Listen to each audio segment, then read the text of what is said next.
Live from the Business RadioX studio inside Renaissance Bank, the bank that specializes in understanding you. It's time for North Fulton Business Radio.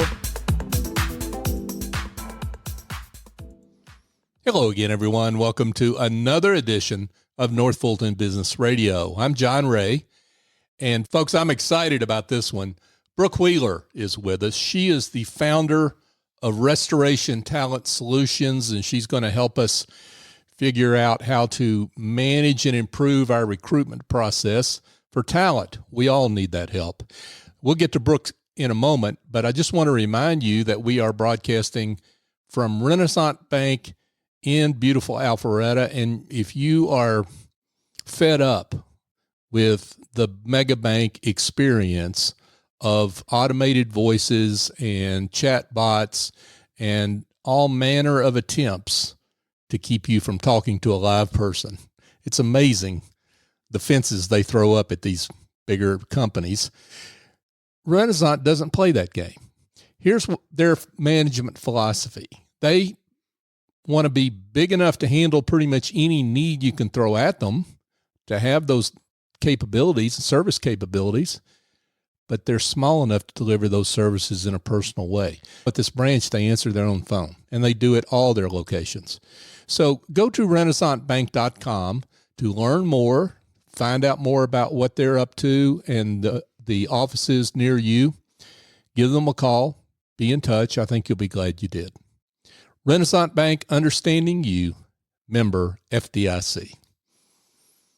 And now I want to welcome Brooke Wheeler. Brooke, again, is the founder of Restoration Talent Solutions. Brooke, welcome. Thank you so much for having me, John. Yeah, great to have you here. Let's talk about you and your company, how you serving folks out there. Yeah. So I started my company just recently, back in September.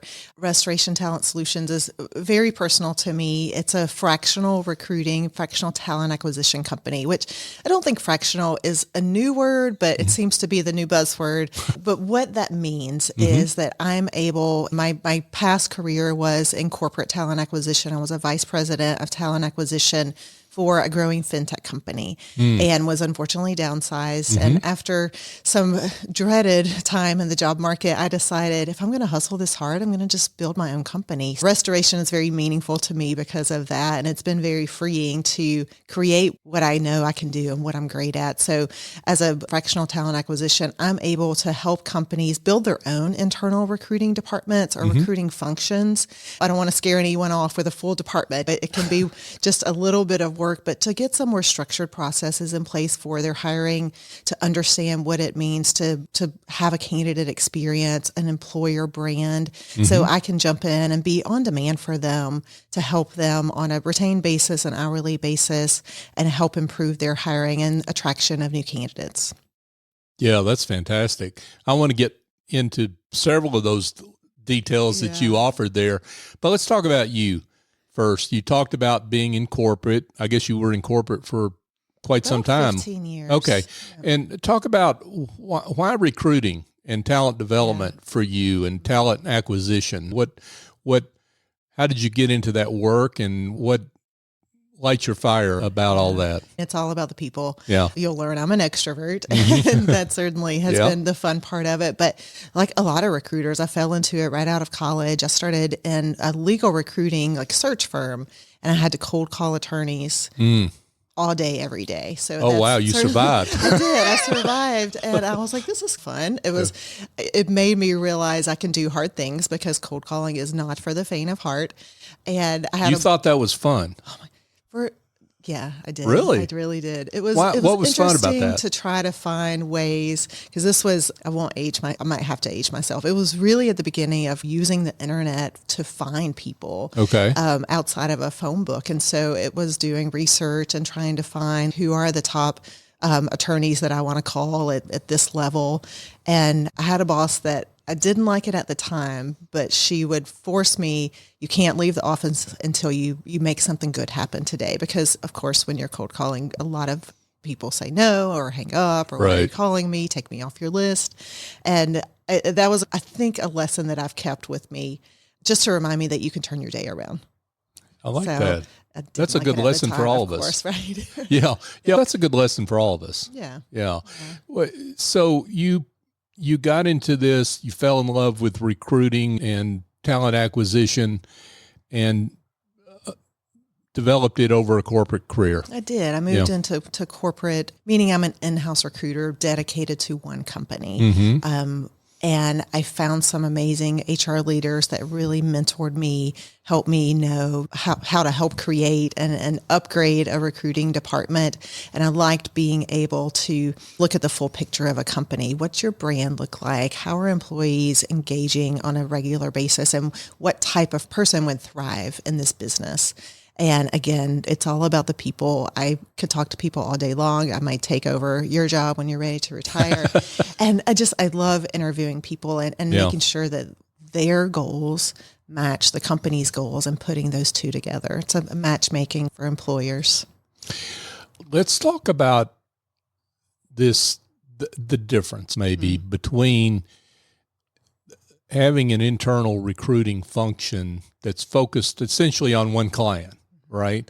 And then the advantages that a business that can't afford that actually has because they can't afford that. When they get a fractional talent acquisition professional like you who comes at them with a variety of experiences, clients, bigger Rolodex probably, right? Talk about those advantages. It seems to me there are plenty. There absolutely are. And I think the time right now, because there is a lot of uncertainty in the economy. So if you're a growing company, you've hit the mark where the CEO doesn't have time to recruit anymore. Your HR needs to focus on other things and you need someone dedicated to finding the right talent. But you can't, like you said, you're not ready for a full-time. Maybe you just want to hire 10 people in the next couple of months, and then you may not hire for the rest of the year.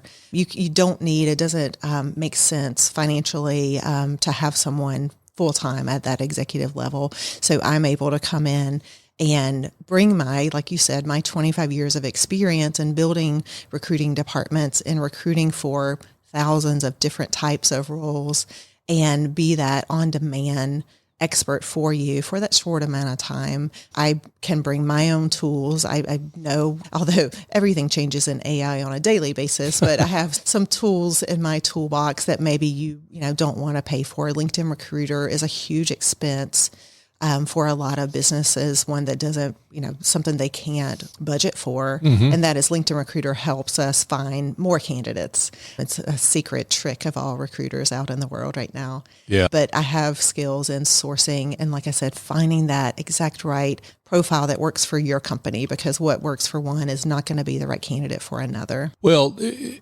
it strikes me that whether you're talking about AI, whether you're talking about LinkedIn, or any tool like that, it's not being able to afford it.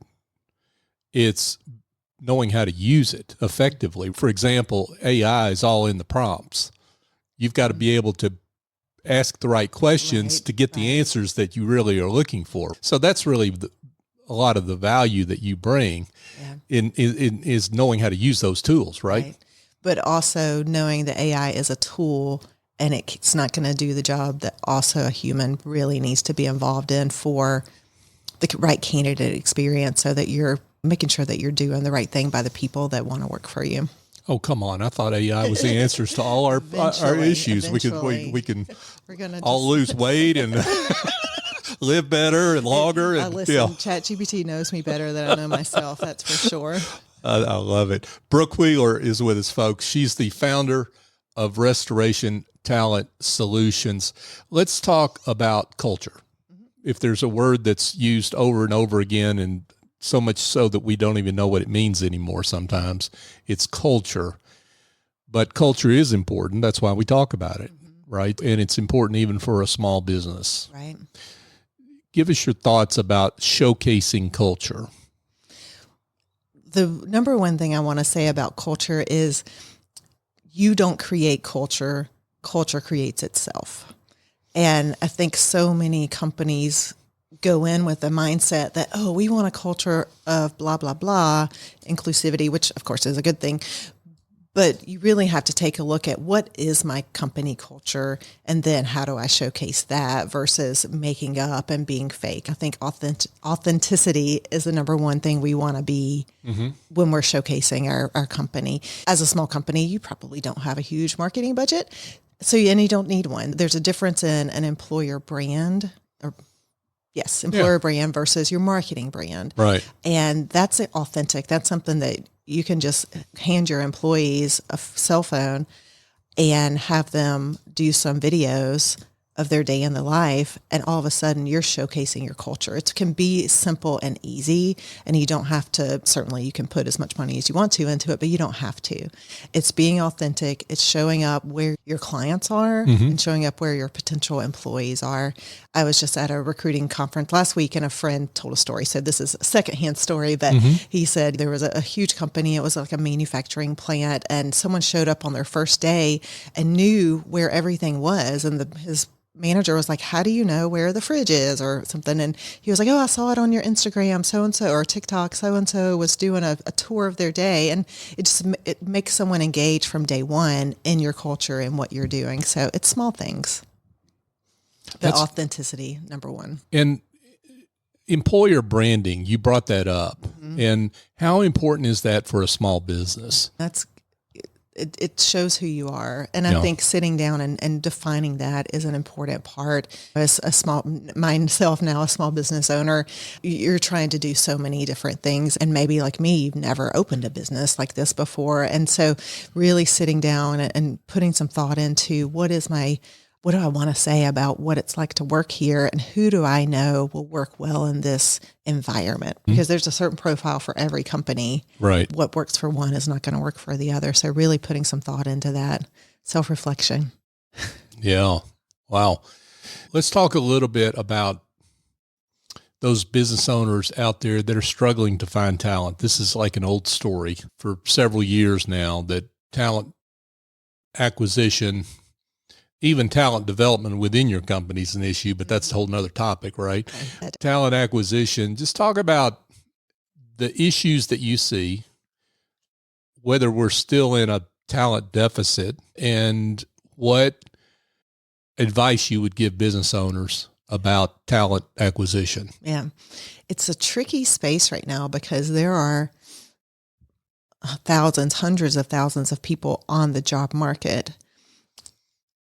And you would think it's a buyer's market, so to speak, but people are still struggling to find the exact right fit for their open roles. And it goes back to, again, that match. And I think I talk to recruiters who you post a job and within 2 days, you've got 3,000 applicants. Right. And going through and finding the exact right 5 or 10 that you want to move forward in the interview process is hard, as much as we have an AI to do that for us sometimes. Right. There's usually a person looking through those roles. Again, defining your profile of who you're looking for. I think there certainly are. I am one resource for small companies or small businesses, but there are agencies who specialize in certain niches as well. And it's a different model of how you pay, but there are ways to find the right talent. But I think I said earlier, be where your talent is, or go where your talent is. And that can be in person, that can be online. I've found just in posting jobs, some jobs I know I'm going to post on LinkedIn, I can find the right people, or I can source, meaning go out and cold call, the new way to cold call now, right? Message. Or I can show up at a career fair. I can show up on a Slack channel where engineers hang out. So it's just learning where they hang out socially, in person, putting the right advertisements toward that versus just posting and praying, which I think is a strategy that a lot of people use. And let me just see what sticks. And that's not always the best use of your time. This is where your services come in, right? Yeah. Because if I'm a business owner or even a C-suite executive within a medium-sized company, I don't have time to go hang out in the Slack channel with engineers. That's just not what I've got time to do. Right. And so that's really where your value comes in, right? I mean, you've got to find a partner in some way to help you with that. And it, again, doesn't have to be a long-term commitment, but it's certainly a service that I could offer. And there are other ways to look at it too. Let's switch gears for just a second, because we do need to talk to those that are looking for jobs, job seekers today, and talk about the strategies that they need to have to break through. And let's talk particularly to those folks that are stuck, discouraged, and they don't feel like what they're doing is getting any results at all. And that's a lot of people right now. Mm-hmm. I made a post on LinkedIn about a month ago that I'd never had anything resonate with people so much. It had, I guess it went viral. I mean, I don't even know, but it had 4 million views, like 65,000 You went viral. comments. Yeah. Brooke, you went viral. Yes. And I spent days and days just reading the comments of heartbreak, and I'm doing everything that I can. I've updated my resume 48,000 times. I'm networking in all the right places. I think ageism, and this isn't me saying, but this is the comments. I think ageism is a real thing. And I guess that is me saying that too. But that's not shocking to me, by the way, but keep going. It's just a lot of frustration. But my post, the meat of it, I guess, is, and I was laid off, and overnight I was now expected in this new job market to be an expert marketer, an expert networker, an expert interviewer. Like, the only way it seems to stand out is to be this social media influencer that you've made for yourself. And that's not, no one operates like that in real life except for an actual influencer. And so, who has the staff doing that? But anyway, exactly. Yeah, right. And so that expectation it drives me crazy. Just this morning, I saw on LinkedIn a gentleman who had a master's, and I don't remember in what, but master's, a PhD, 25 years experience in top level companies. And he literally was outside of a building with a paper cardboard sign. Wow. I need work. And life shouldn't be like that. Right. Finding a job shouldn't be that hard. So what works? Yeah. and well, number one, if what you're doing isn't working, then you need to change what you're doing, even though it is a tough job market. So sometimes it is just repetition that gets you there, but you're going to go insane, literally, right? That's the definition. And so networking is the number one way. And we all think, I don't have a big network. Guess what? You need to grow your network. And I did that. That was the very first thing that I did when I started job searching. Was I started going down to North Point Church to the C3G job seeker network. That I think was life-changing, or game-changing for sure, in how I was approaching my job search, but life-changing for me just to sit in a room with 50 people and know that I wasn't alone. Right. And you get tips and tricks, and you meet new people, and you're sitting next to people who are going to land somewhere.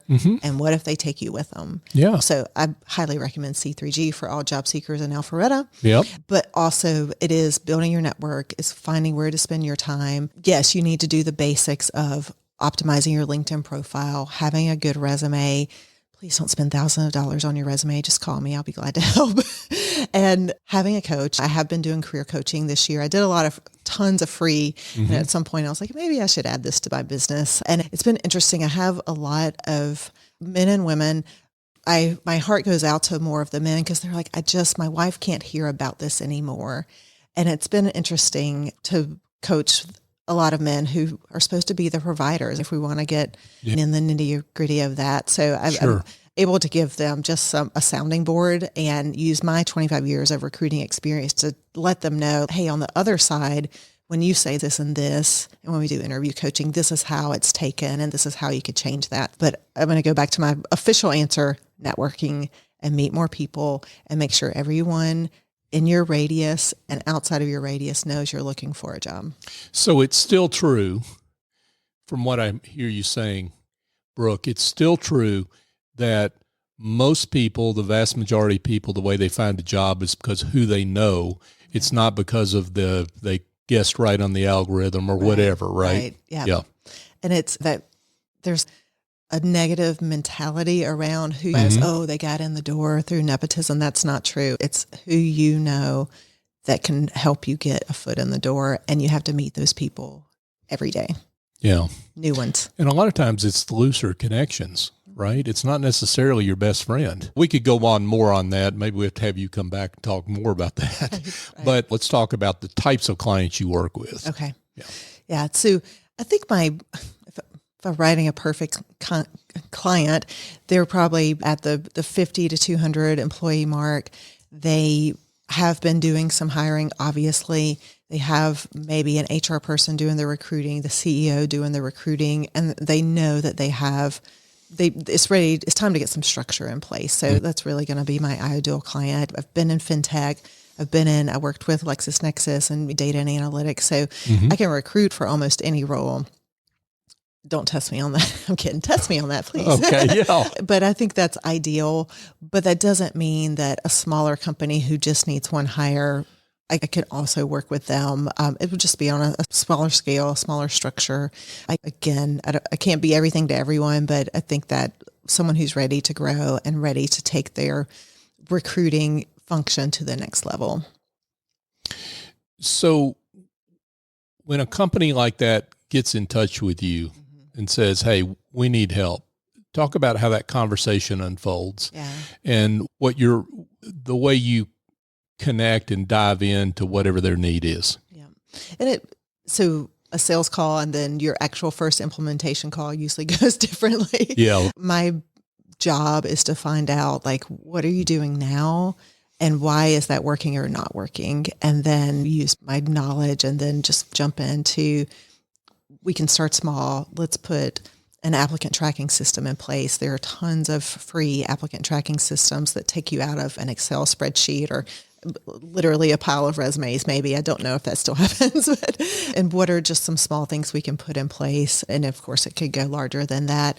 I'm working currently with a company that is, I think, 175 employees. They're a 20-year-old company, but all of a sudden have new executive leadership who want to grow the company to the next level. And they have HR and recruiting in another country, but needed to do some hiring here in the United States. So I was brought in, and there were a couple of things that we wanted to do, but we saw the biggest need was just to get some people hired.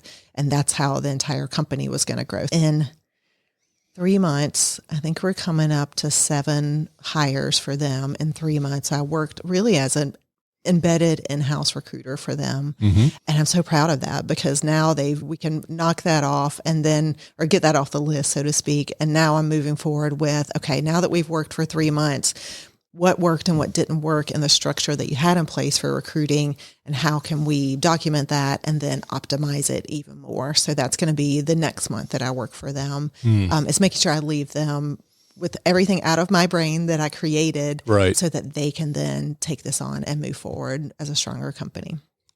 I guess I worked myself out of a job. In that's the point. That is the point, though. And kudos to you for having the courage to say that and the honesty to say that, because that's really, in a lot of cases, what you're trying to do, right? You're not trying to get embedded. You're trying to be a resource for when people need you. Should someone hire you if they have a fractional CHRO? Yes, absolutely. Because those talents are different, right? Yes. Okay. CHRO is there they're helping with that employee culture, that employee engagement, and then the underlying basics of benefits, payroll, et cetera. That is not my specialty. And it's not, and recruiting is not their specialty. Correct. And I am a great partner to that role. Got it. I would love it, Brooke, if you could share, you've talked about a couple, but share some additional success stories that help illustrate the great work you do. Yeah, absolutely. My last role in corporate world was with, like I said, a growing fintech company. And I got a call from a CHRO that I had worked with before. We went out to lunch and she was like, let me tell you what I'm about to go do. Come and do this with me. And she and I work really well together, like we said, as partners and co-collaborators. And the company had been, again, 20-year-old company, new executive leadership. And the year before, they had laid off a ton of people. They had a bad reputation, is the best way to put it. So we had to do a ton of work. First of all, I walked in the door on my first day and I was like, welcome, glad you're here. This was December. We have 100 hires to make between now and March. And I was the only one in the recruiting. I was in charge of the recruiting department, writing the model or writing the manual, and also living out the manual as I was writing it. It was really the funnest time of my life. I loved it. So we hit that mark, but we had to rebuild in order to find 100, and it ended up being a lot more than that at the time, but in order to find those people and convince them to come over, we had to tell a story. And we had some marketing folks, but I had hired a recruiting coordinator in the first month. That was one of my first chores. Wow. But we got on LinkedIn. We asked our employees to start posting on LinkedIn.